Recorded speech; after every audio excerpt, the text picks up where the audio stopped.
ouvir o Bim, vamos lá.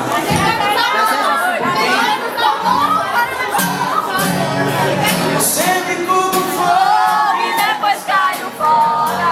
Saiu da minha vida, o que é que eu faço agora? Menino, estou a ponto de enlouquecer. Fora do comum.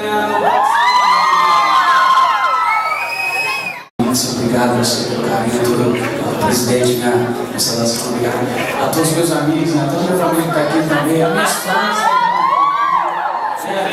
Tem alguns fã-clubes também aqui, então. Valdir, GR, a minha mãe, aos meus irmãos também, o Luciano, a Roselina, a Laurinha, que minha sobrinha também está aí. Eu queria agradecer imensamente ao nosso grande amigo César Lima também, que é um grande amigo, desde que eu cheguei em Goiânia, né? O cara que sempre me deu força, a gente saiu muito junto. Hoje é complicado porque a gente faz 25 shows por mês. Eu nem tirei de dia para fazer mais.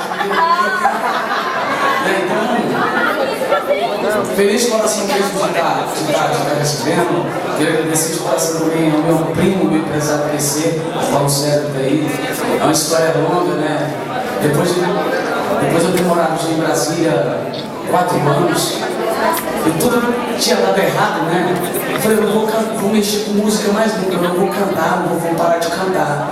Eu fui pra casa da minha mãe em Minas Gerais e por incrível que pareça, tinha uns 10, 12 anos que eu não vi o Paulo César descer.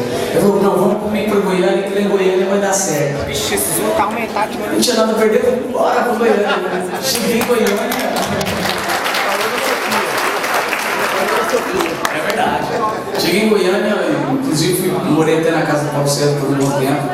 Então, se eu estou vendo isso, com certeza eu devo a maior parte do meu primo Paulo César. Isso. Então, em Goiânia é especial para mim, onde a gente começou um trabalho, fizemos shows por muitas casas aqui, né? Hoje a gente, eu nem vou mais hoje porque a gente não tem tempo como Sofia, como Copas, como Coyote, a gente já fez muito show, Debu, né? Santa Fé. Então, agora é Goiânia, né? Inclusive hoje vamos pra lá, né?